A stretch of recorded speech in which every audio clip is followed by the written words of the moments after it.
అందరికీ praise lord. Teams గ్రూప్లో join అయిన మీ అందరికీ మా యొక్క హృదయపూర్వక వందనాలు. అట్లాగే దేవునికి కూడా వందనాలు. ఎందుకంటే దేవుడి యొక్క అవకాశం ఇచ్చినందుకు. ఎన్నో ఇబ్బందులు వచ్చినా, ఎన్నో ఆటంకాలు వచ్చినా, ఎన్ని సమస్యలు వచ్చినా ఈ మీటింగ్ మాత్రం కొనసాగుతూనే ఉంది. అందుకు దేవునికి వందనాలు. దేవుని కృపనే ఇదంతా. వచ్చిన మీ అందరికీ వందనాలు. ఇంకెవరైతే రాలేకపోతారో వాళ్ళందరికీ రావాలని మనం మనస్ఫూర్తిగా వేసుకోవాలని కోరుకుంటున్నాం. కాబట్టి మీటింగ్లో దేవుడు మహిమ పొందును గాక. మన మధ్యలో సుజాతగా ప్రార్థన చేస్తుంది. అతని బ్రదర్ పాట పాడతారు.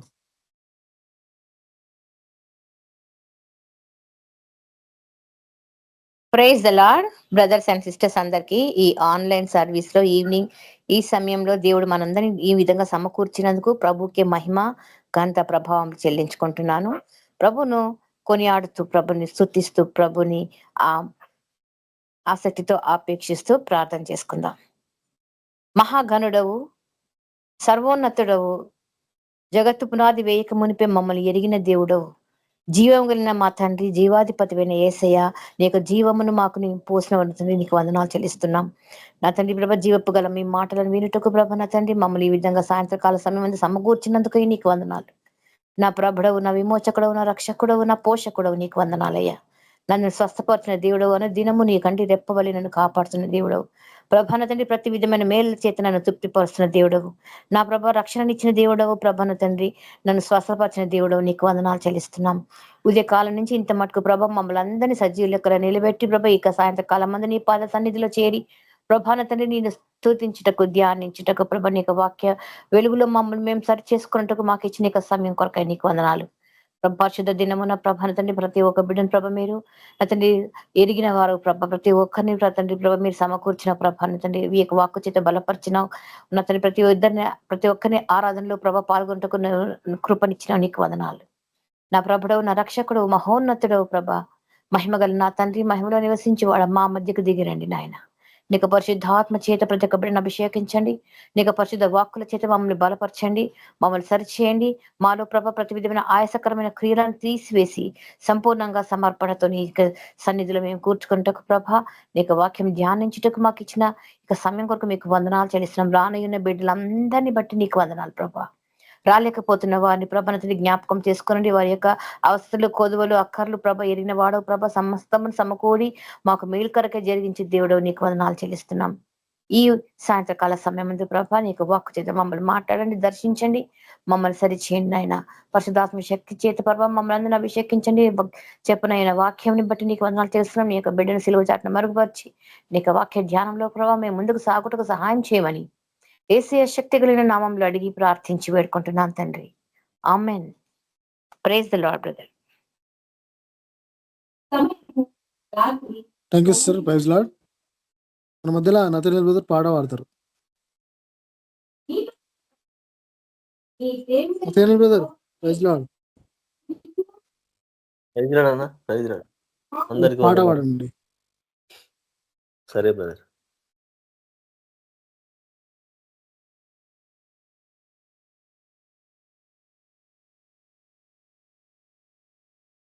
పాట పాడుకుందాం.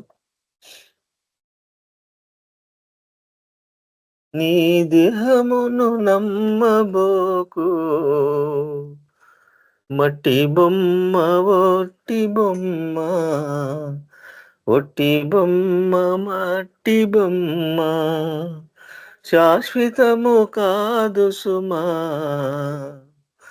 శాశ్వతము కాదు సుమా, చావునకు లోనవునుగా, మత్యమైనది, క్షయమైనది, మరల భువికి చేరిది. మత్యమైనది, క్షయమైనది, మరల భువికి చేరిది. మట్టి బొమ్మ, ఒట్టి బొమ్మ, ఒట్టి బొమ్మ, మట్టి బొమ్మ, నీటి బుడగ వంటిది, నీటి బుడగ వంటిది, గడ్డి పూను పోలియున్నది, నీటి బుడగ వంటిది, గడ్డి పూను పోలియున్నది, వాడిపోయి రాలునెప్పుడో తెలియరాదు నిజమిది, వాడిపోయి రాలునెప్పుడో తెలియరాదు నిజమిది. మట్టి బొమ్మ ఒట్టి బొమ్మ, ఒట్టి బొమ్మ మట్టి బొమ్మ, క్రామకోద మదమత్సరములకు, క్రామకోద మదమత్సరములకు నిలయము ఈ దేహము, క్రామకోద మదమత్సరములకు నిలయము ఈ దేహము, మేలు మరచి కీడు చేయు సహజ గుణము దీనిది, మేలు మరచి కీడు చేయు సహజ గుణము దీనిది. మట్టి బొమ్మ ఒట్టి బొమ్మ, ఒట్టి బొమ్మ మట్టి బొమ్మ, నీవు నీ సొత్తు కాదు, నీవు నీ సొత్తు కాదు, విలువ బేట్టి కొనబడి ఉన్నావుగా, నీవు నీ సొత్తు కాదు, విలువ బేట్టి కొనబడి ఉన్నావుగా, నీ దేహముతో దేవుని మహిమ పరచు నిత్యము, నీ దేహముతో దేవుని మహిమ పరచుము నిత్యము. ఏసే మార్గం ఏసే జీవం, ఏసే సత్యం ఏసే నిత్యం, ఏసే మార్గం ఏసే జీవం, ఏసే సత్యం ఏసే నిత్యం. ప్రైజ్ లార్డ్ బ్రదర్, అందరికి వందనాలు.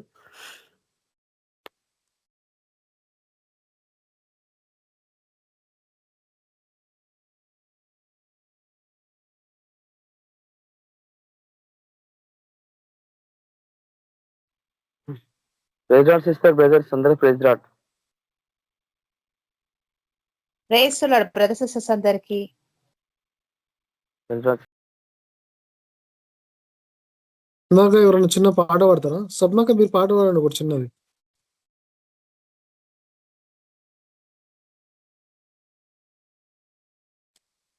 సబ్నా సిస్టర్. నేను నా ఇల్లు నా ఇంటి వారందరూ మానక స్తుతించదము, నేను నా ఇల్లు నా ఇంటి వారందరూ మానక స్తుతించదము, నీకను పాపవలె నన్ను కాచి నిజతరకము సాపు స్తోత్రం, నీకను పాపవలె నన్ను కాచి నిజతరకము సాపు స్తోత్రం. ఎబినేసరే ఎబినేసరే ఇంతకాలం కాచితివే, ఎబినేసరే ఎబినేసరే నా తోడువై నడచితివే, స్తోత్రం స్తోత్రం స్తోత్రం, కను పాపగా కాచితివే, స్తోత్రం స్తోత్రం స్తోత్రం స్తోత్రం, హృదయంలో మోసితివే, స్తోత్రం. ఏమీయు లేకుండా సాగిన నా బ్రతుకును మేలులతో నింపితివే, ఏమీయు లేకుండా సాగిన నా బ్రతుకును మేలులతో నింపితివే, ఎటికీడైనా తలంచని మీరు ఏ తండ్రైనా నీలాగలేరు, ఎటికీడైనా తలంచని నీవు ఏ తండ్రైనా నీలాగలేరు, ఎబినేసరే ఎబినేసరే ఇంతకాలం కాచితివే, ఎబినేసరే ఎబినేజరే నా తోడువై నడచితివే. అనుదినము నా అవసరలన్నీ పొందితిని నీ కరముచే. అనుదినము నా అవసరలన్నీ పొందితిని నీ కరముచే. ఈ నడిపింపు వివరించలేను, ఒక పరిపూర్ణ మాటైనా లేదు. ఈ నడిపింపు వివరించలేను, ఒక్క పరిపూర్ణ మాటైనా లేదు. ఎబినేజరే ఎబినేజరే నా తోడువై నడచితివే. ఎబినేజరే ఎబినేజరే నా తోడువై నడచితివే. జ్ఞానుల మధ్యలో వెర్రివాడనైన నన్ను పిలిచితివే అద్భుతము.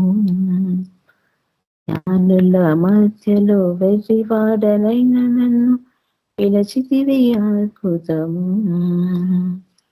నేను దేనికి పాత్రను కాదు, ఇది కృపై వేరేది లేదు. నేను దేనికి పాత్రను కాదు, ఇది కృపై వేరేమి లేదు.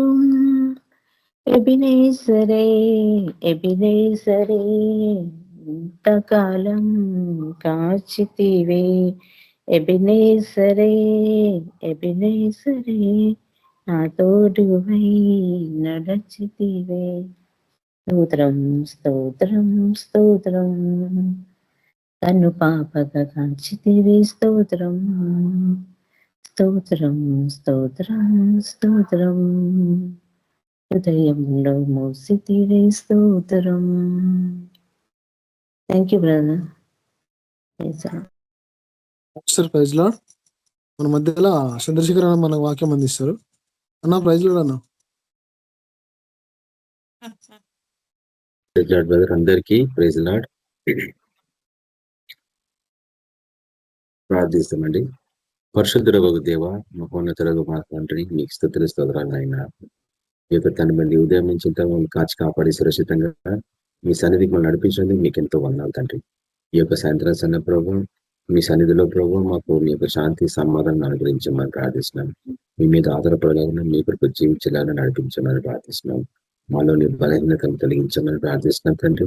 సంపూర్ణంగా మీ తనమని శక్తి కలిగి ముందుకు పోలాగన మీ యొక్క పరిశుద్ధాత్మ నడిపింపు మాకు దయచేయమని ప్రార్థిస్తున్నాం. వీటిలో వారందరినీ ఆశ్రయించండి, స్వస్థపరచండి, అద్భుతకరం జరిగించండి, దృష్టిని గద్దించండి ప్రభు. వారి శరీరంలో తనమని ఓ ప్రభు, వారి శరీరాలు మీ దేవుని మీ యొక్క ఆలయంగా మార్చమని ప్రార్థిస్తున్నాం. ఇందులో పరిశుద్ధాత్మ నివసించలాగా ఓ ప్రభు పరిశుద్ధాత్మని అనుగ్రహించమని ప్రార్థిస్తున్నాం. ఒక క్షణం కూడా ప్రభు మేము తండ్రి మీ అందు ఆదరణ కలిగి ఉండలేమయ్యా. పరిశుధాత్మ లేకుండా ఒక్క క్షణం కూడా మిమ్మల్ని సంతోషపరచలేము. పరిశుధాత్మ లేనివాడు నావాడు కాడు అని వాక్యం సెలవిస్తుంది నైనా. కాబట్టి నైనా మాతో మాట్లాడండి, బలపరచండి, ప్రతి చోట మీ కొరకు సాక్షులు పెట్టుకోండి. ముఖ్యంగా ప్రభు మా ప్రార్థనలకు ఎందుకు జవాబులు రావట్లేదో మాతో మాట్లాడమని ప్రార్థిస్తున్నాం.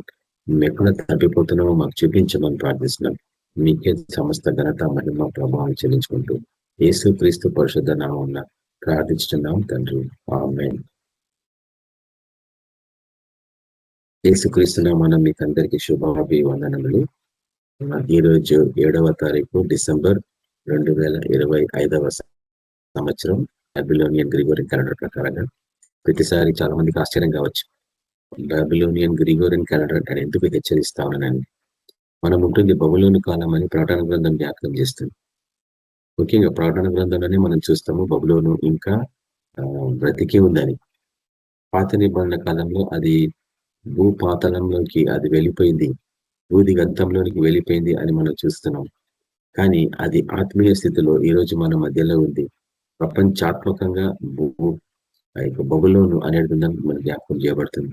బబులోను అనేది బాబేలు అనే పదం నుంచి వచ్చిన పదం, ఆ దేశం పేరు. కాబట్టి బాబేలు అంటే గలిబిలి, బబులోను అంతా చూడడానికి గలిబిలే. ఈ రోజు ప్రపంచాత్మకంగా ప్రతిదీ గలిబిలే. కానీ అందుకే మనము ఈ న్యూస్ చూసినప్పుడల్లా, ఈ మొబైల్ ఫోన్స్, ముఖ్యంగా యూట్యూబ్ న్యూస్లన్నీ మోసకరమైనవి ఉంటాయి. 99.9% అంతా చీటింగే. కాబట్టి వాటి మీద టైం వేస్ట్ చేయకుండా మనము మన న్యూస్ ఏంటంటే ప్రవచనమే. ఎంతమంది దీన్ని అర్థం చేసుకుంటారో నాకు తెలియదు, కానీ మనకి న్యూస్ కంటే ముందే ప్రభు బయలుపరుస్తూ ఉంటాడు. అది ఎన్నిసార్లు ప్రభు రుజుపరిచాడు మన పరిచర్యను. ఏది రాబోతుందో 4 సంవత్సరాల ముందే చూడగలిగినాం. ఎటువంటి పరిస్థితులలో వ్యాక్సిన్స్ రాబోతున్నాయో చూపించాడు. వ్యాక్సిన్స్ ఎందుకు మనుషులు మీద ఒత్తిడి చేసిండ్రో మనకు చూపించిండు. అవి తీసుకోవద్దు అని కూడా చూపించిండు. ఎందుకంటే కాపాడేవాడని నేను అన్న విషయాన్ని జ్ఞాపకం చేస్తూ దేవుడు ఏ టైంలో ఏ మంత్ లో వ్యాక్సిన్స్ రిలీజ్ చేస్తారో కూడా చూపించిండు. కాబట్టి సరే, అవన్నీ గతంలో మనం ఎన్నో చూసినాం. ఆర్థిక స్థితి పతనం కూడా చూసినాం గతంలో. ఇంకెన్నెన్నో దేవుడు మనకి చూపిస్తూనే ఉన్నాడు. న్యూస్ కంటే ముందే మనం న్యూస్ మనతోనే ఆరంభమవుతుంది. దాని తర్వాతనే ఈ లోకానికి బయలుపరచబడుతుంది. కాబట్టి ప్రభు ప్రవచనాలకి ప్రాధాన్యత ఇవ్వడం మనం నేర్చుకోవాలి. ఎందుకంటే మన పరిచర్యనే ప్రవచనానికి సంబంధించింది కదా. తర్వాత ప్రవచనాత్మకమైన పరిచయంలో అతి పరిశుద్ధమైన జీవితం జీవించకపోతే ఆయన మనతో మాట్లాడాడు. ఎందుకంటే అనేక పర్యాలు నేను ఆ యొక్క ఆమోసు గ్రంథం 3వ అధ్యాయం నుంచి మీకు చూపిస్తా ఉన్నాను. ప్రభు తాను సంకల్పించిన వాటిని తన దాసులైన ప్రవర్తలకు బయలుపరచుకున్నాడు, ఏది చెయ్యడని. కాబట్టి నీకు బయలుపరచకుండా ఏమైనా జరుగుతుందంటే నువ్వు ఖచ్చితంగా ఆయన దాసునివి కావు. బ్రదర్, దేవుడు నీకని ఏమైనా మాట్లాడిందా, నీకేమైనా బయలుపరిచిందా అని అడిగితే నువ్వేమైనా చెప్పగలవా? లేదు బ్రదర్, నాకేం బయలుపరచలేదంటే ఎక్కడో లోపం ఉన్నట్టు. నీకు దర్శనరీతిగా ఏమైనా మాట్లాడుతుందా, కళల రూపకంగా ఏమైనా మాట్లాడుతుందా, ఆయన స్వరం ఏమైనా వినిపించిందా? ఈ మూడిట్లలో ఏది కూడా లేనప్పుడు అది ప్రవచనం కాదు కదా.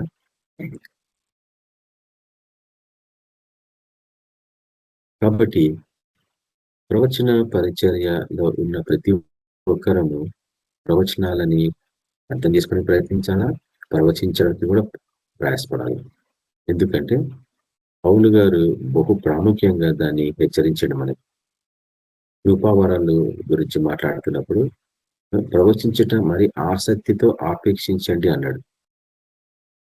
చాలా మంది ఏం చేస్తారు తెలుసా, సమర్థించుకుంటారు. ఎందుకో తెలుసా, వాళ్ళకి ఎట్లా ప్రవచించడం రాదు, నేర్చుకోరు, ఆసక్తి చూపించారు. కాబట్టి ఏంటంటే 13వ అధ్యాయంలో చేస్తాడు. 1 కొరింథీయుల రాసిన 13లో అన్ని ఆగిపోతాయి. ప్రవచనాలు, భాషలు నిలిచిపోవును, ప్రవచనాలు నిరర్థకమగును, కానీ ప్రేమ శాశ్వత కాలం ఉండును అని చెప్తారు. అది చాలా ఈజీ చెప్పడం వాక్యం,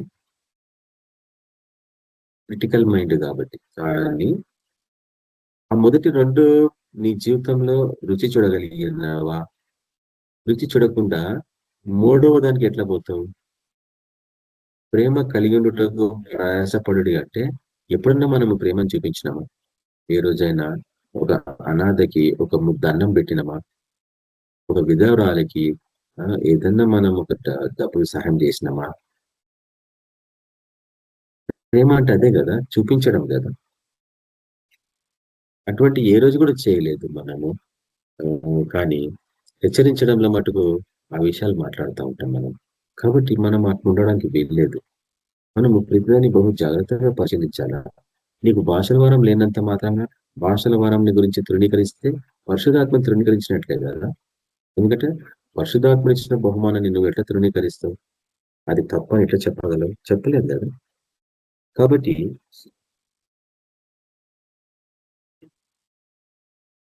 ఈరోజు కొంచెం కష్టమే పరిస్థితి. నిజంగా ప్రయాసంతో కూడింది ఈరోజంతా నా పరిచర్య. పర్లేదు. ప్రకటన గ్రంథంలోని 20వ అధ్యాయాన్ని మనం ముగించుకోవడానికి సిద్ధపడుతున్నాం. 21వ అధ్యాయాన్ని ఈ దినం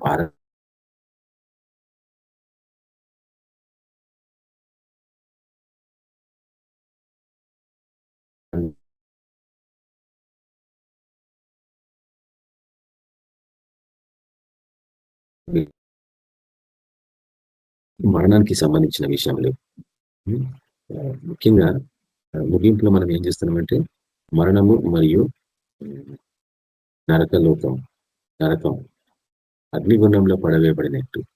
కాబట్టి మరణము, నరకము, అగ్నిగుండము, ఈ 3 విషయాల గురించి ఒక దీర్ఘంగా మనం ధ్యానించినాం.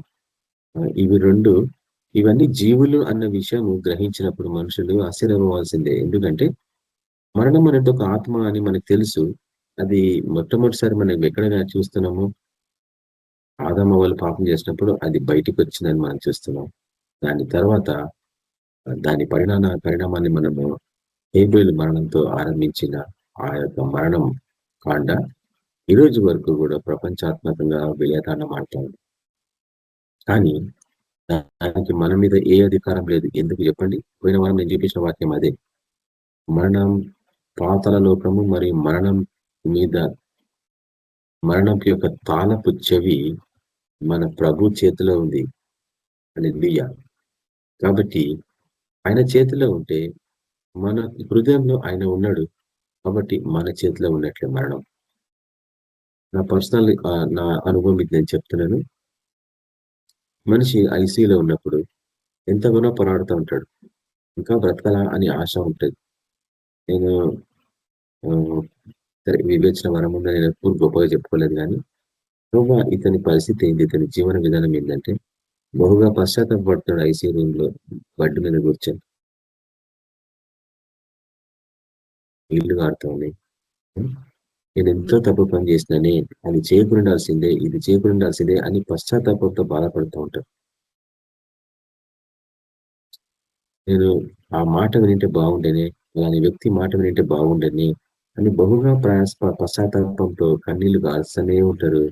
అని నిస్సహాయత స్థితి. నువ్వేమైనా నాకు సాయం చేస్తావా అని చూస్తున్న కళ్ళవి. అప్పుడు ప్రవ్వా, నేను ఇతని కొరకు ఏం చేయగలను నాయనా, నన్ను ఎందుకు ఇందరు నడిపించినావు ప్రవ్వా అని ప్రార్థించుకుంటా అక్కడ నా మనసులో.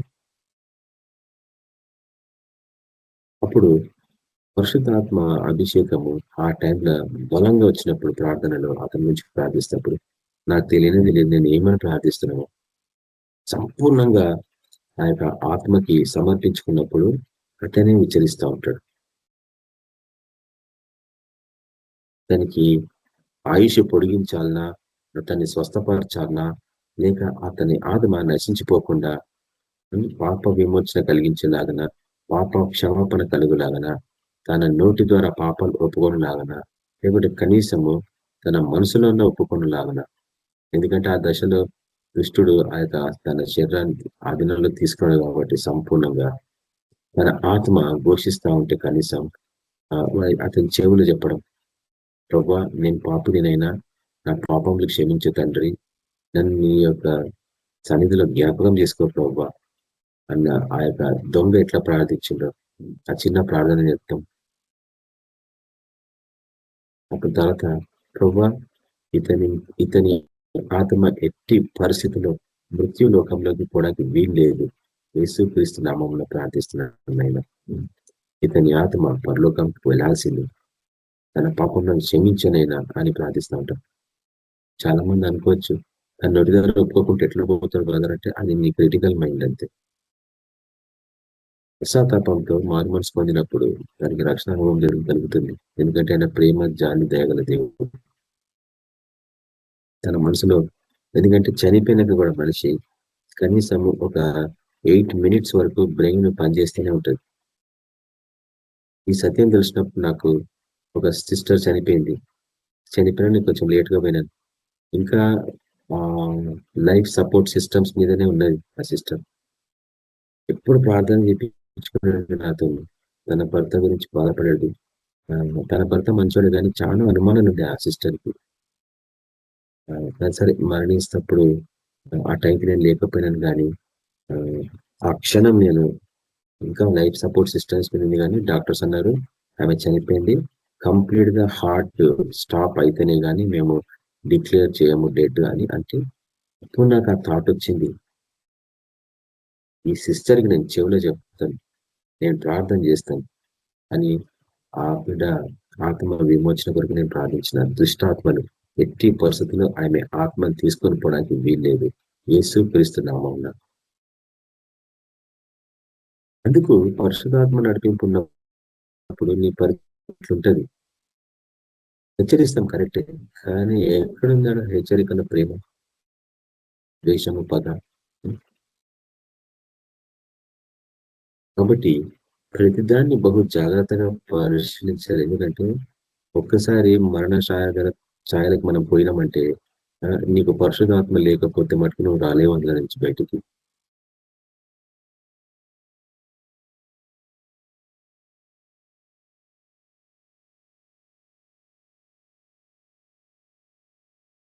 మన ప్రభు నరకం మీద విజయం పొందిండు, మరణం మీద విజయం పొందిండు, దాని ముళ్ళుని వెచ్చివేసిండు. ఇంకా దానికి విజయం లేదు, అది ఓడిపోయింది. ఈ సత్యాన్ని గ్రహించినప్పుడు నువ్వు ఎంత సంతోషంతో ప్రభునందు ఆనందించి జీవించాలా. అనుమానించొద్దు. నాకేమైపోతుందో అన్న అనుమానం నీకు వెంటాడద్దు. దాని మీద నువ్వు విజయం పొందాలా. ఈ విషయాన్ని మనము అన్నిటికీ చెప్పగలమా? ఖచ్చితంగా నరకం ఉంది, దాని తర్వాత మరణం తర్వాత నరకంలో నిత్యం అగ్ని ఉంటుంది, అక్కడ ఉండబోతున్నారు. కానీ యేసు ప్రభు దాని మీద విజయం పొందిండు. ఆ విజయం పొంది తన బిడ్డలకు ఇవ్వాలనుకుంటున్నాడు. ఈ దినంలో యేసు ప్రభుని నమ్ముకుంటే, ఆయన కొరకు జీవిస్తే నీకు మరణం మీద విజయము, నరకం మీద విజయం. ఆటోమేటిక్ గా ఆయన కృపలోకి వచ్చేస్తావు, అంటే కాపులలోకి వచ్చేస్తావు. అప్పుడు నిన్ను మరణం ముట్టలేదు. చాలా మంది ఎందుకు రోగగ్రస్తులు అయిపోతుంటారంటే ఒక విషయం అర్థం చేసుకోవాలా. దేవుని దృష్టిలో భావోద్రేకాలకి అవకాశం లేదు, లేక మనోభావాలు లేక ఫీలింగ్స్ అంటాం, ఫీలింగ్స్ కి అవకాశం లేదు, ఎమోషన్స్ కి అవకాశం లేదు. అంతా న్యాయవిధి. ఆత్మీయ ప్రపంచం కూడా న్యాయవిధినే. అది నేను చూపించిన లా ఆఫ్ ద స్పిరిట్ అనే ఒక వాక్యం మీరు చూస్తే అక్కడ జ్ఞాపకం చేయబడుతుంది. స్పిరిట్ కి కూడా ఒక లా ఉంది అన్న విషయం నువ్వు గ్రహించగలిగితే పరిశుద్ధాత్మ నడిపింపులో ఆ సత్యాన్ని గ్రహించగలవు. ఈ లోకంలో న్యాయవిధి ఏంటి? నువ్వు ఈ పని చేయద్దు, ఆ పని చేయద్దు, ఈ పని చేస్తే శిక్ష, ఆ పని చేస్తే ఆ శిక్ష అని ఉంటుంది అక్కడ. ఆత్మీయ ప్రపంచంలో కూడా అంతే న్యాయ విధులు ఉంటాయి అక్కడ. అవి దుష్ట ఆత్మలకి బాగా తెలుసు. దుష్ట ఆత్మలకి న్యాయ విధులు బాగా తెలుసు. మనుషులకే తెలియక పిచ్చి పిచ్చిగా ప్రవర్తిస్తూ ఉంటాం మనం, అందుకు శ్రమల పాలవుతూ ఉంటాం. ఆత్మీయ ప్రపంచంలో న్యాయ విధులు నువ్వు అర్థం చేసుకుంటే, నువ్వు మాట్లాడినప్పుడు దుష్టాత్మలకు తెలుస్తుందని వీటికి తెలిసిపోయింది న్యాయ విధి. న్యాయ విధి ఏం చెప్పండి? సమస్త సృష్టి మీద దేవుడు మనిషికి అధికారం ఇచ్చాడు. నువ్వు పరిపాలించాలా. నీ కుటుంబం యొక్క పరిపాలన నీ ఆధీనంలో పెట్టిండు. దుష్టుడు దాన్ని ముట్టడానికి వీల్లేదు. ఆ న్యాయ విధాన్ని నువ్వు గ్రహించినప్పుడు దుష్టుడి నుంచి నీ కుటుంబాన్ని నువ్వు కాపాడుకోగలవు, నీ పిల్లల్ని నువ్వు కాపాడుకోగలవు, నీ కుటుంబాన్ని నువ్వు కాపాడుకోగలవు, నీ ఉద్యోగ స్థలాన్ని నువ్వు కాపాడుకోగలవు, నీ భవిష్యత్తుని నువ్వు కాపాడుకోగలవు, నీ ఆర్థిక స్థితిని నువ్వు కాపాడుకోగలవు. నీకు అలైన్మెంట్ పోతే దాంట్లో నుంచి మళ్ళా తిరిగి రావడం అంటే నీకు చాలా కష్టమవుతుంది. నేను పర్సనల్ అనుభవం పూర్వకంతో ఈ విషయాన్ని గ్రహించగలుగుతున్నాను. ఆత్మీయ ప్రపంచంలో ఉన్న ఆ యొక్క న్యాయ విధానాన్ని నువ్వు అర్థం చేసుకోకపోతే అక్కడ కూడా ర్యాంక్స్ ఉంటాయి, అక్కడ కూడా హైరార్కీస్ ఉంటాయి. కొన్ని ప్రధానులు దురాత్మలు అవి. నీ కుటుంబం యొక్క ఆ యొక్క ఆత్మీయ నీ యొక్క కుటుంబం వాడు ఆత్మీయ ప్రపంచంలో కబ్జా చేసుకున్నాడు. నువ్వు అని సింహాసనాన్ని గది దించకపోతే నీ కుటుంబం ఎట్టి పరిస్థితుల్లో ముందుకు పోదు. నీ కుటుంబంలో శాంతి సమాధానం ఎట్టి పరిస్థితిలో ఉండదు. ప్రతి ఒక్కరి రాజ్యాన్ని వాడు కబ్జా చేసుకుంటాడు. నీకేమో దేవుడు పరిపాలన ఇచ్చాడు, నువ్వేమో పోగొట్టుకున్నావు. రక్షింపబడ్డాను అంటున్నావు, కానీ నీకు ఆ సత్యమే తెలియదు నీ రాజ్యం ఎక్కడుందో. దానిపై సంపాదించుకుంటేనే కానీ వాడిని తోసేసి ఆ సింహాసనం నీది కాబట్టి నువ్వు అక్కడ కూర్చుంటేనే కానీ నీ కుటుంబాన్ని నువ్వు కాపాడుకోలేవు.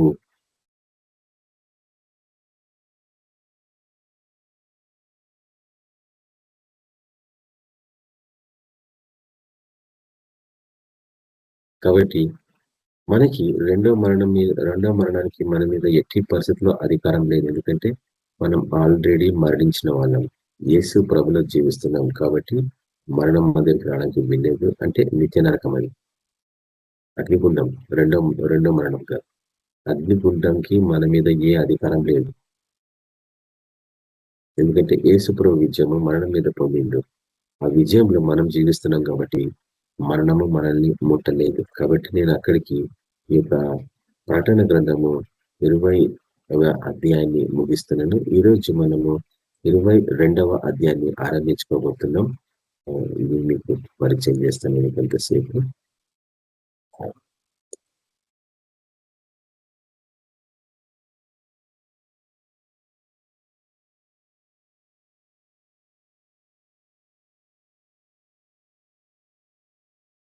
సో చూడండి ఒకసారి స్క్రీన్ మీద మీకు కనిపిస్తున్న ప్రకటన గ్రంథము 21వ అధ్యాయము.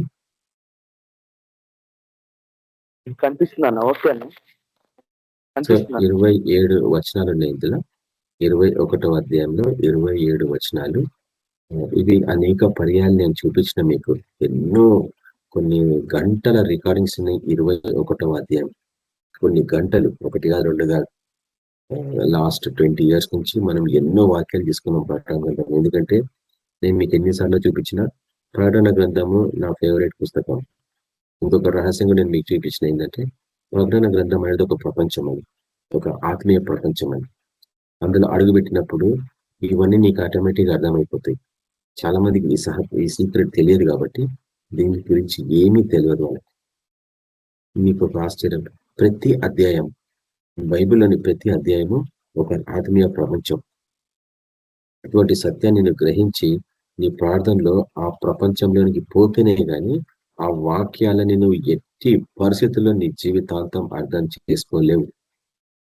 ఇది నా వ్యక్తిగత అనుభవం అంతే. నేను తెలుసుకున్న ఈ సత్యం. ప్రతి అధ్యాయము ఒక డైమెన్షన్, ఒక ప్రపంచంలో ఒక కోణం అంతే. అది ప్రతి అధ్యాయం. ఉదాహరణ ప్రకటన గ్రంథం 21 ప్రకటన గ్రంథము అదొక ఆత్మీయ ప్రపంచం. అందులో నుంచి దేవుడు యోహాను భక్తునికి అనేకమైన విషయాలు చూపిస్తున్నాడు. ఇక్కడికి రా అంటే అదొక ఆత్మీయ ప్రపంచం. అక్కడికి పో అంటే ఇంకొక ఆత్మీయ ప్రపంచం. అది బైబిల్లో అట్లనే ఉంది. ఏహెచ్కేల్ గ్రంథంలో చూస్తాం, నరపుత్రుడా చూడు ఇశ్రాయేలు పెద్దలు ఏం చేస్తుండ్రో. అదొక ఆత్మీయ ప్రపంచం. వాళ్ళ ఆత్మలు ఎక్కడ భయంకరంగా ఉన్నాయో చూపిస్తున్నాడు. అవి విగ్రహాల దగ్గర చుట్టబడ్డాయని చూపిస్తున్నాడు. విగ్రహాలు వారికి ఉరేనని చూపిస్తున్నాడు. కానీ వారి శరీరాలు మటుకు ప్రవక్త ఎదుట కూర్చొని మాట్లాడుతున్నారు, సంభాషిస్తున్నారు ఏదో భక్తిగా, పైకి భక్తి గలవారు, శక్తి లేనివారు. కానీ ప్రకటన గ్రంథం 21వ అధ్యాయము లో ఏం చూస్తున్నామంటే అంతటా నేను క్రొత్త ఆకాశంను, దీనికంటే ముందు ముఖ్యంగా నేను చెప్పాల్సింది ఏంటంటే 20వ అధ్యాయము ముగింపు దశలో ఒక వాక్యం ఉంది. అది మీకు తెలుసు. రెండోసారి 21వ అధ్యాయము చివరిగా ఎవరిని పేరైనను జీవ గ్రంథమందు వ్రాయబడినట్టు కనబడని ఎడల వాడు అగ్నిగుండంలో పడవేయబడెను. అయితే నేను కొన్ని సంవత్సరాలు, అంటే నేను అనుకుంటే బహుశా 2008 ఆ టైంలో నుంచి చూపిస్తున్న వాక్యాలు ఇవన్నీ కొత్తవేం కావు. ఇవి జీవ గ్రంథంలో ఎవరి పేర్లు వ్రాయబడలేదు అంటే కొరింథీయుల రాష్ట్ర పత్రిక మొదటి పత్రిక 15వ అధ్యాయం నేను మీకు చూపించిన రక్త మాంసములు పరలోక రాజ్యాన్ని స్వతంత్రించుకొనలేరవు అని ఎవరు చెప్పగలరు చెప్పండి? రక్తము మాంసము దేనికి సంబంధించింది? రక్తము పాపము, సైతానుడు లేక సర్పము. మాంసము ఆహారము, దోచుకోవడము, ఆహారం దోచుకుంటారు కాబట్టి అవి తేళ్లు. కాబట్టి సర్పములు, తేళ్లు ఎట్టి పరిస్థితిలో పరలోక రాజ్యంలో అడుగు పెట్టవు. ఈ 2 గుంపులు అగ్నిగుండంలో పడవేయబడతాయి. ఇవి 2 మతపరమైన గుంపులు. బయటికి పేరు సంపాదించుకున్న వాళ్ళే క్రైస్తవులని, కానీ వారు మట్టుకు ఎట్టి పరిస్థితుల్లో క్రీస్తుని ధరించుకోనని వారు, అంత్యక్రీస్తుని ధరించుకున్న వాళ్ళు. వాళ్ళు ఎవరు అనేది నేను బాహాటంగా చెప్పను ఇప్పుడు, ఎందుకంటే మీకు ఆల్రెడీ తెలుసు మీలో చాలా మందికి. కాబట్టి మనం ఆన్లైన్ వాటిని తీసుకుంటే ఎంతో మందిని పోగొట్టుకుంటాం. చాలా మందికి ఏంది అనుమానం అంటే ఇవి ఎక్కడున్నాయి ఆధారం అని. ఎందుకంటే 20 సంవత్సరాల నుంచి చూస్తున్న వాక్యాలు ఇవన్నీ కొత్తగా చూస్తూనే కావు కదా. ఖచ్చితంగా కొత్తగా వచ్చిన వాళ్ళకి ఇవి ఆధారాలు కష్టమే. కానీ కొంత విశ్వాసంలో కొనసాగితే మటుకు దేవుడు తప్పగా చూపిస్తాడు. సవాల్ చేసే వాళ్ళకి మటుకు 80% చూపించాడు. మనం చూసినాం కూడా. కాబట్టి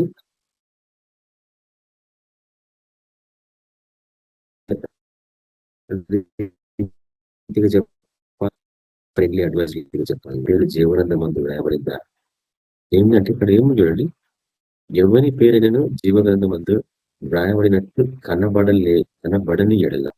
నేను ఒకటే అనేది, ఎవరికి కనబడాల బ్రదర్ సిస్టర్స్? నీ పేరు నీకే కనిపించాలి కదా.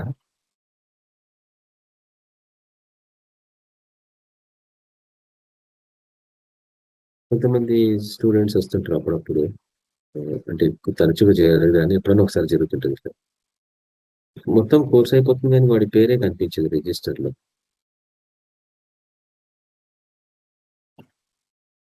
నంబర్స్ ఉండవు, అతని రోల్ నెంబర్ ఉండదు. ఎక్కడో జరిగింది మిస్టేక్ ఆఫీస్లో. చివరికి వచ్చి, సార్ నా పేరు పిలవలేదు సార్ అంటే, నీ పేరు ఏంది, నీ పేరు రోల్ నెంబర్ ఎక్కడ ఉందంటే చెప్పలేడు. నువ్వు ఈ క్లాస్ సంబంధించిన నీకు ఈ అటెండెన్స్ బుక్ లో లేదు కదా అంటే లేదు సార్, నేను కొత్తగా జాయిన్ అయినాను సార్, నేను లేట్గా జాయిన్ అయినాను సార్. నువ్వు లేట్గా జాయిన్ అయినా నీ పేరు ఇక్కడ ఉండాలి కదా. నువ్వు ఇది ఆల్మోస్ట్ కోర్స్ అయిపోతుంది.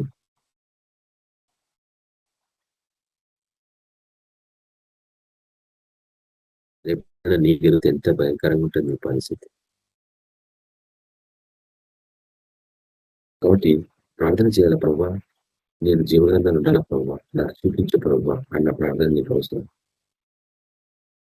లేకపోతే ఏముండదు తెలుసా,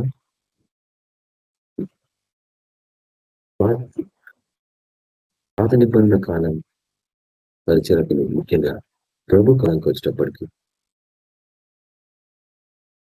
అన్న కాయప వీళ్ళందరూ దేవుని పరిచయం. వాళ్ళు ఏమనుకున్నారు, యూదా మతాన్ని కాపాడుతున్నాం అనుకున్నారు.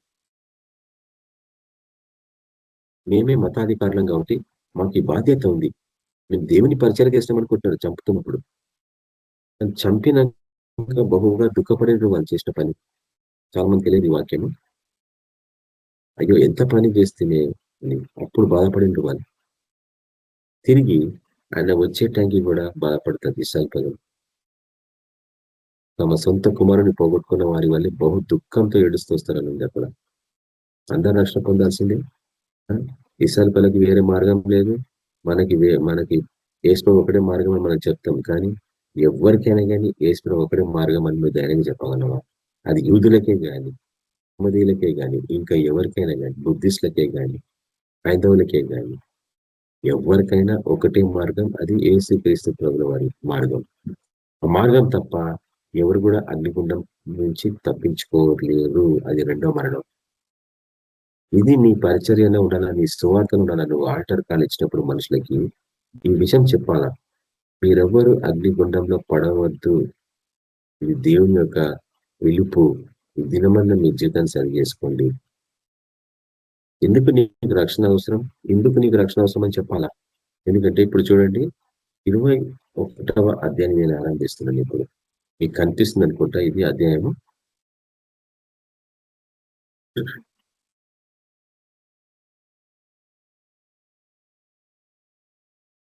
చూడండి, 21వ అధ్యాయము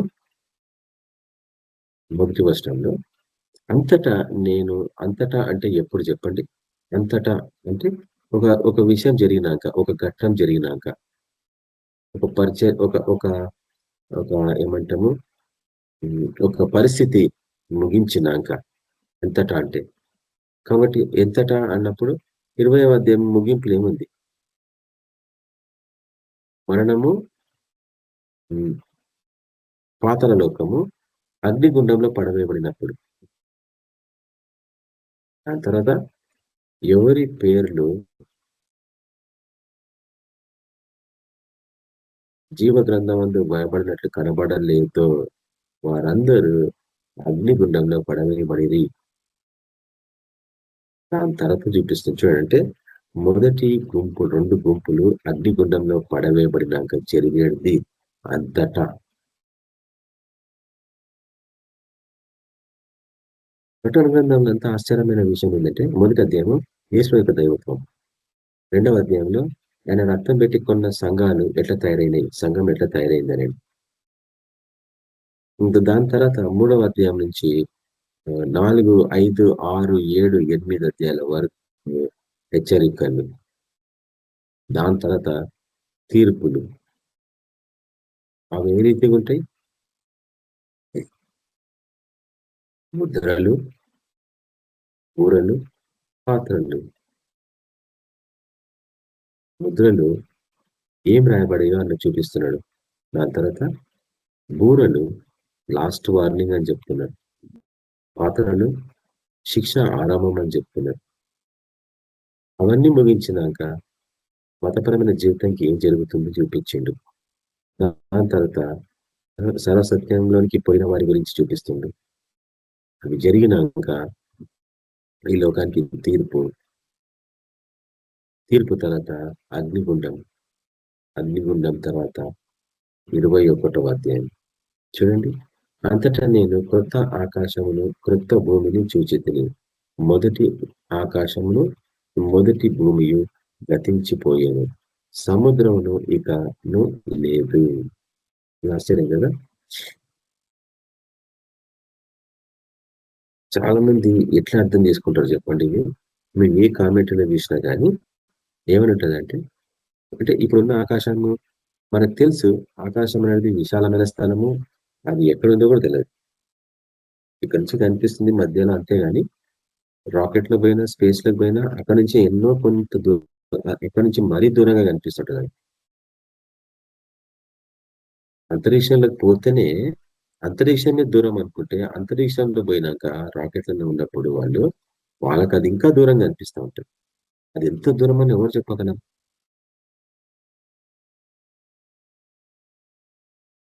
ముఖ్యంగా ఏమంటుందంటే, మొదటి ఆకాశమును మొదటి భూమి గతించిపోయాను, 2 తర్వాత సముద్రము ఇకను లేదు. కాబట్టి కొన్ని ఛాలెంజింగ్ వాక్యాలు ఇవి. ఎందుకంటే క్యాప్చర్ కల్ట్ మన కాళ్ళకి ఎప్పుడు తగులుతూ ఉంటుంది ఎక్కడ పోయినా కానీ. అది కల్ట్ అని మనం రుజువుపరుస్తాం. ఎందుకంటే ఆ దినంలో శ్రమ ముగిసినాక అనే ఉంది వాక్యం. మన ప్రభువు ఏ రీతిగా కనిపిస్తాడు మొట్టమొదటిసారి లోకంలో? రహస్యంగా రావడానికి దొంగ వల్లే వస్తానని చెప్పిండు. అంటే ఇది దొంగ రహస్యంగా వస్తాడని కాదు, చెప్పకుండా వస్తాడని. టైం చెప్పాడు కదా దొంగ. టైం చెప్తే నువ్వు రెడీగా ఉంటావు పోలీసులతో పాటు. దొంగ వల్లే వస్తాడంటే దొంగ ఎప్పుడు వస్తాడో కూడా చెప్పలేడు టైం. కానీ మనకు తెలుసు ఆ సూచనలు, ఆ ప్రవచనాలు అని రాకడానికి ముందు జరిగే ప్రవచనాలు అవి మనం సంపూర్ణంగా అర్థం చేసుకున్నాం కాబట్టి మనకు తెలుసు రాకడ సమయం. కానీ డేట్స్ ఫిక్స్ చేసే పరిచర్య కానే కాదు. కాబట్టి క్రొత్త ఆకాశము క్రొత్త భూమి తర్వాత మొదటి ఆకాశము మొదటి భూమి గతించిపోతున్నాయి అంట. మొదటి ఆకాశము మొదటి భూమి గతించిపోతున్నాయి. ఎంతమంది దీన్ని మనం ఏ రీతిగా అర్థం చేసుకోవాలని చెప్పండి. చూడండి, మొదటి కొరింథీయులకు రాసిన పత్రిక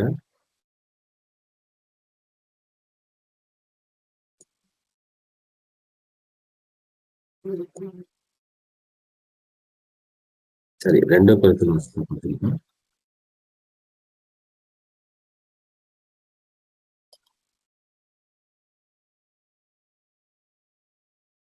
5వ అధ్యాయము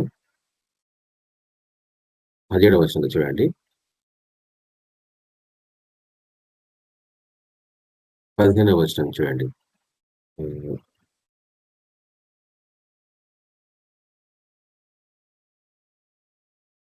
కాగా ఎవడైనా క్రీస్తునందున్న ఎడల వాడు నూతన సృష్టి, పాతవి గతించెను, ఇదిగో కొత్త వాయను. సరే కదా. కాగా ఎవడైనా క్రీస్తునందు ఉన్న ఎడల వాడు నూతన సృష్టి, పాతవి గతించెను, ఇదిగో సమస్తము కొత్త వాయను. ఇది కీ రెఫరెన్స్, కీ వచనం అంటాం. KBPM-లో చెప్పబడుతున్న ప్రతి వాక్యపు పరిచర్యలో ఇది కీ, ఫౌండేషనల్ కీ అంటాం దీన్ని. ఈ వాక్యం లేకుండా కేవీపీఎం వాక్యాలను ఎవరు అర్థం చేసుకోలేరు. ఇది తాళపు చెవి దేవుడు మనకి ఇచ్చిండు. ఈ తాళపు చెవి తీసుకోకపోతే నీకు ఏ వాక్యాలు అర్థం కావు. నువ్వు వీటిని రీప్రొడ్యూస్ చెయ్యలేవు. కేవీపీఎంలో విన్న ఈ యొక్క వాక్యాలని నువ్వు రీప్రొడ్యూస్ చేయాలంటే నీకు ఈ వాక్యం ఉండాల, ఈ కీ ఉండాల. నువ్వు నిజంగా క్రీస్తున్నా నువ్వు నూతన సృష్టి. ఈ పాత సృష్టి గతించింది, నీ పాత జీవితం గతించింది, ఇదిగో కొత్తవైపోయినాయి. కాబట్టి ఇప్పుడు చూడండి, అంతటా నేను కొత్త ఆకాశంలో కొత్త భూమిని చూచి తిని మొదటి ఆకాశంలో మొదటి భూమిని గతించిపోయాను. అంటే పాత జీవితాల్లో, పాత విధానంలో, పాత నియమాలు ఈ లోకపు మర్యాద,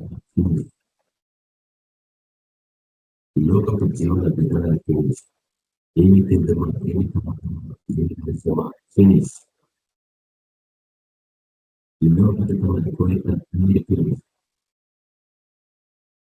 ఈ లోకంలో ఏదో సాధించుకున్నాము, ధన వ్యామోహంతో అవి గతించుకోండి. మొదటి ఆకాశం మొదటి భూమి గతించుకోండి. అంటే పాత జీవన విధానాలు గతించుకోండి, ప్రియమైన జీవితం గతించుకోండి. కొత్త ఆకాశము ఆత్మీయమైంది, కొత్త భూమి ఆత్మీయమైంది. మనకు తెలుసు ఆకాశం అంటే భూమి అంది. ఆకాశము అంటే కొత్త ఆకాశం అంటే 1,44,000 మంది సాదృశ్యం. ఎందుకంటే వీరు ఆకాశవాసులు, తేజోవాసులు వీళ్ళు. కొత్త భూమి అంటే గొప్ప జన సమూహము అందరూ హతసాక్షులై మహాశ్రమలలో గొర్రెపిల్ల రక్తంలో వారి వస్త్రాలను ఉతుక్కొని చివరికి గొర్రెపిల్ల వివాహానికి వచ్చి అందులో పాల్గొంటున్నారు. కొత్త భూమి అది.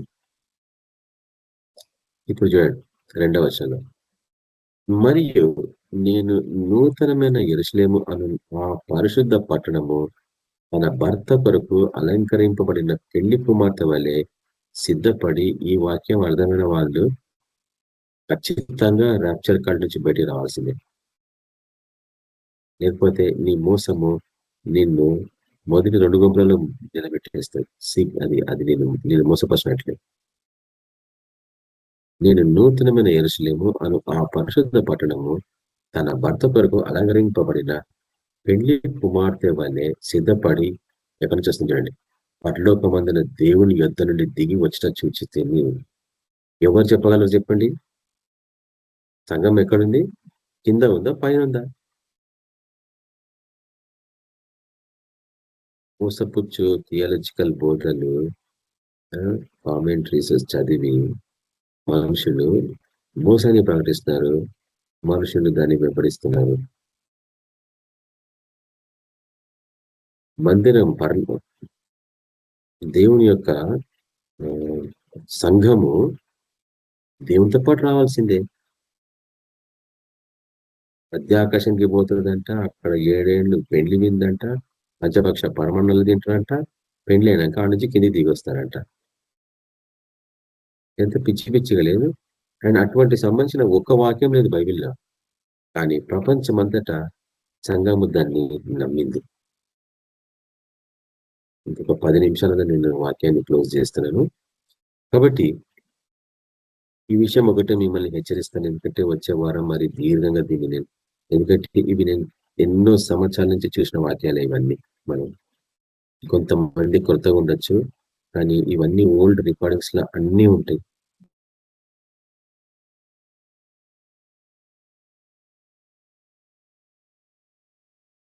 ఎందుకంటే ఇక్కడ మన ప్రభుని మనము ముఖాముఖిగా చూడబోతున్నాం అన్న విషయం ఇక్కడ చూస్తున్నాం. ముఖ్యంగా చూడండి, సముద్రమును ఇక లేదు. మళ్ళీ నేను వచ్చే వారం మీకు ఇవన్నీ చూపిస్తాను. కొత్త ఆకాశము కొత్త భూమికి సంబంధించినవి. మొదటి ఆకాశము మొదటి భూమి గతించిపోయినాయి. ఎందుకంటే దేవుని న్యాయ విధిలో అంటే వాటిని ఇంగ్లీష్ లో లాస్ అంటాము. Laws, LAWS. అవి ఈ లోకానికి సంబంధించిన లాస్, ఈ లోకానికి సంబంధించినవే. ఈ లాస్ పరలోకానికి పనికిరావు. కానీ ఈ లాస్ పనికిరావు కాబట్టి పరలోకపు లాస్ ని ఇక్కడ అమలుపరచమని చెప్పిండు తండ్రి మన ప్రభు. నీ చిత్తము పరలోకమందు నెరవేరినట్లు భూమి అందు నెరవేరును గాక. నేను ఎందుకు చెప్పిండో ఊహించుకోండి. ఇప్పుడు దాన్ని అర్థం చేసుకోకుండా ప్రతి సంఘంలో పరలోక ప్రార్థన చేసామంటే టక టక టక టక టక చెప్పేస్తుంటారు. ఎందుకంటే చిన్నప్పటి నుంచి బట్టి కొట్టినాం కాబట్టి. మనం చిన్నప్పటి నుంచి సబ్జెక్ట్స్ బట్టి కొట్టి పాస్ అయ్యి ఇంటర్వ్యూస్కి ఎదుర్కొని నేను జాబ్ సంపాదించుకుంటున్నాం. ఇంటర్వ్యూలో మనం మాట్లాడతలేమంటే నువ్వు చిన్నప్పటి నుంచి సరే నేర్చుకోలేదన్నట్టే. అదే విధంగా ఈరోజు సేవా పరిచర్యలో కూడా అంతే, బట్టి కొట్టి చెప్తున్నామే కానీ దేవుని యొక్క నడిపింపులో మనం ముందుకు పోతలేం. కనీసం ఆ బట్టి కొట్టిన ఉద్యోగం వస్తుంది కదా, ఇక్కడ అట్లా కూడా లేదు కదా. మనము మొబైల్ యాప్స్ లో తీసుకొని ఏదో కామెంటరీస్ తీసుకొని చకా వాక్యాలు చెప్తుంటే ఒక వేషధారణ అనిపిస్తుంది. ఈ బ్రదర్ కి ఇంతగా మెమరీ ఉందా, ఎన్ని వాక్యాలు మెమరీ పెట్టుకోగలడా. మనకు తెలుసు దాని వెనకాల ఉన్న ఆత్మ ఏందని. సొంతగా నేర్చుకొని చెప్పినవి కావు. నా సజెషన్ అది. నువ్వు వాక్య పరిచర్యలు ఉన్నప్పుడు ఆ వాక్యము అనుభవపూర్వకంగా నువ్వు చెప్పడం నేర్చుకోవాలా. నీ జీవితంలో అనుభవపూర్వకంగా చూసుకున్నావా, ఆ రిలీజ్ అయ్యేంత వరకు నువ్వు ఆ వాక్యాన్ని చెప్పొద్దు.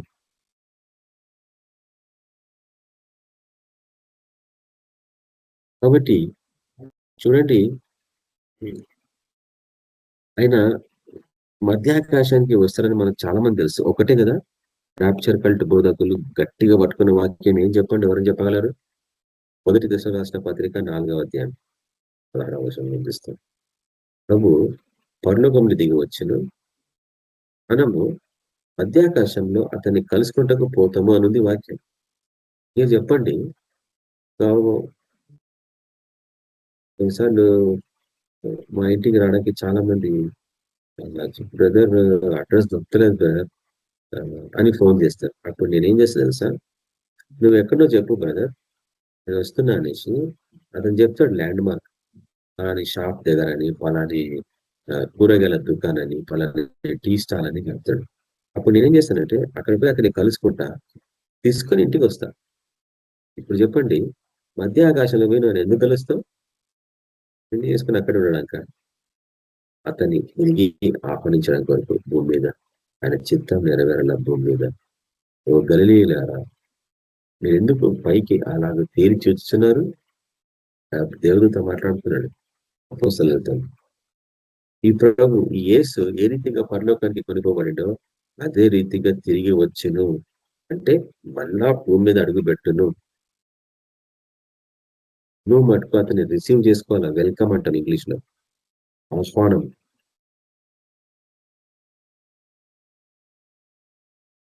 కలుసుకోవడం అంటే ఆహ్వానించడం.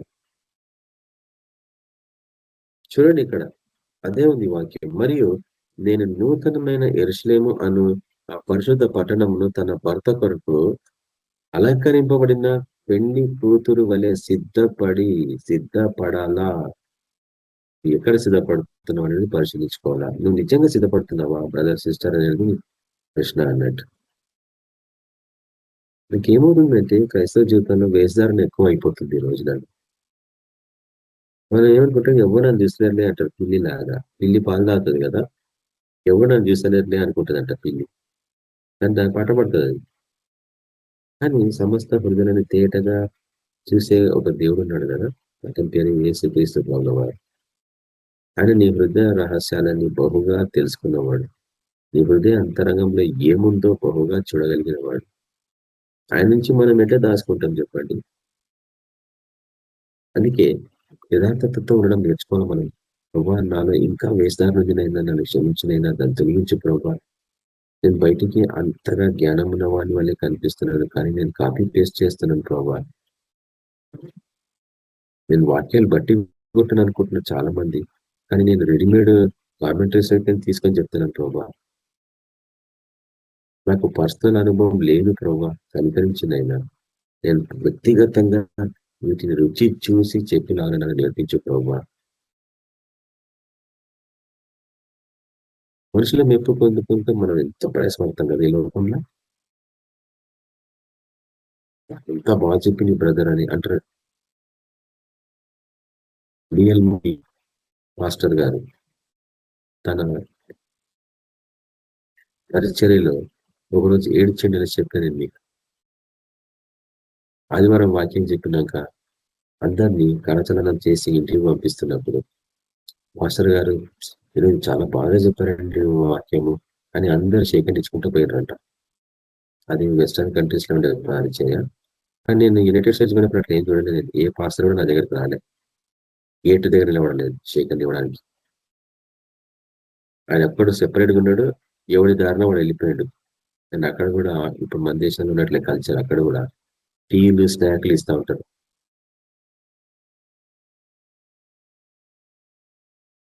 అయితే నేను ఒక చర్చికి పోయినప్పుడు ఎవరు ఊహించలేదు మా వాళ్ళు.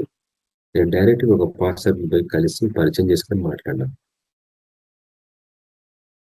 అసలు అయితే డిఎల్ మూడీ గారు కూడా అమెరికన్ పాస్టర్ గారు, ఒకప్పుడు చనిపోయిన చాలా కాలం క్రిందట, 100 years క్రితం పాస్టర్.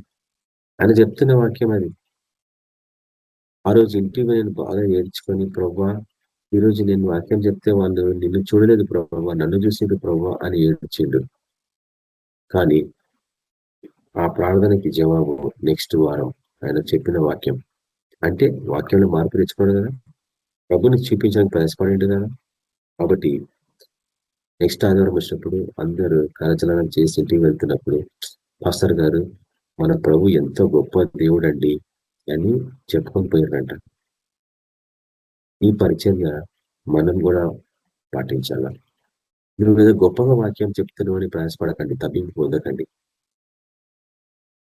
ఆయన నువ్వు కాకుంటే నన్ను వాడుకుంటాడు, నన్ను కాకుంటే ఇంకొకరిని వాడుకుంటాడు. ఎవరైనా వాడుకుంటాడు, గాడిదని వాడుకుంటాడు, కాకిని వాడుకుంటాడు, సింహాన్ని వాడుకున్నాడు, ఎవరన్నా వాడుకుంటాడు దేవుడు. ఈ దినము ఈ సత్యాన్ని మనం గ్రహించాలా. రప్చర్ కల్ట్ బోధకులతో సహవాసం ఉంటే డేంజర్ అని, అది నేను నరకాన్ని నడిపిస్తుంది. ఆ శ్రమలలో చర్చ ఉన్నప్పుడు నేను శ్రమలు చూడను, ఆమాంతంగా మాయమైపోతాను అంటే నీకు శ్రమలంటే ఇష్టం లేదన్నట్టు. ఏషావు అన్నట్టు నువ్వు కళ్ళు మూసుకొని ప్రార్థిస్తాను. పరిశుద్ధుడగు తండ్రి, మహోన్నతుడగు మా దేవ, మీకు సమస్త ఘనత మహిమ ప్రభావం చెల్లించుకొనిచున్నాం. నైనా కృత ఆకాశము కృత భూమి అన్న అంశం గురించి మేము ధ్యానిస్తున్నాం తండ్రి. మాతో మాట్లాడుతున్నందుకు మీకు ఎంతో వందనాలు ప్రభావ. సముద్రము ఇక లేదు ప్రభా. సముద్రము అంటే ప్రభా దుష్ట ఆత్మల అధికారం అని మీరు మాతో మాట్లాడినారు ప్రభా. దానికి సంబంధించిన విషయాలు మేము చూడాలా ప్రభా. ఇక మీద దుష్ట అధికారాన్ని ఉండదు అని మీరు మాతో మాట్లాడుతున్నారు ప్రభా. మెరీన్ స్పిరిట్స్ మా మీద ఎట్టి పద్ధతిలో పెత్తనం చేయవు ప్రభా. అవి ఇక మీదట ఉండవు అన్న విషయం మీరు అక్కడ చూపిస్తున్నారు. కాబట్టి నైనా నిత్యం మీ సరైన ఆనందంతో మేము ముందుకు కొనసాగలాగన ప్రభా. అదే రీతిగా పెళ్లి కుమార్తె పట్ల నుంచి దిగి వస్తుంటే ఇది నుంచి మేము పైకి పోతాం అనుకుంటున్నారు ప్రభా. ఎఫెసీయుల రాష్ట్ర పత్రిక మీరు మాతో ముందుగానే మాట్లాడారు లేదా, మీరు పరలోకంలో ప్రభుతో పాటు సింహాసనాన్ని విన్నారని. కాబట్టి నైనా ఇవన్నిటినీ బహు జాగ్రత్తగా పరిశీలించే పరిచర్యలో మేమందరం ముందుకు పోవాలని నడిపించాం. వింటున్న వారందరి జీవితాన్ని ఆశ్రయించండి, మార్పు చెందుకులాగిన నేను ప్రభు రూపాంతరం పొందడానికి నడిపించమని ప్రార్థిస్తున్నాం. మేము మా కాలంలో మేము రూపాంతరం పొందాల్సిందే. ప్రతి ఒక్కరంలో ఆ అనుభవం గుండా మమ్మల్ని నడిపించండి. ఈ రాత్రి మంచి నిర్ణయించండి. ప్రతి ఒక్కరిని మీ కొరకు సాక్షులుగా నిలబెట్టుకొని ఓ ప్రభు మీరు రాకవరకు సిద్ధపరచుకోమని యేసు క్రీస్తు పరిశుద్ధ నామమున ప్రార్థించున్నాం తండ్రి, ఆమేన్. మన ప్రభు అయిన యేసు క్రీస్తు యొక్క కృప, సమాధానం, నడిపింపు మనందరికీ సదాకాలం తోడైనగాక. ఆమేన్. అందరికీ praise the lord. Good night. Praise lord అండి.